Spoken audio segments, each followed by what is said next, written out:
इधर बिलासपुर में धान खरीदी की शुरुआत के साथ ही खरीदी केंद्रों में अव्यवस्थाओं की स्थिति साफ दिखने लगी है।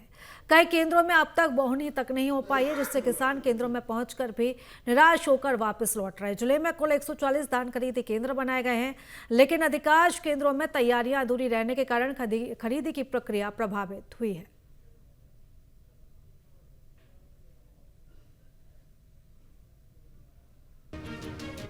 इधर बिलासपुर में धान खरीदी की शुरुआत के साथ ही खरीदी केंद्रों में अव्यवस्थाओं की स्थिति साफ दिखने लगी है।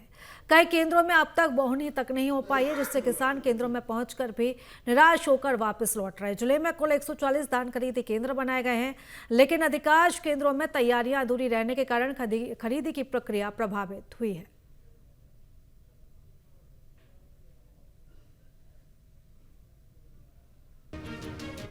इधर बिलासपुर में धान खरीदी की शुरुआत के साथ ही खरीदी केंद्रों में अव्यवस्थाओं की स्थिति साफ दिखने लगी है।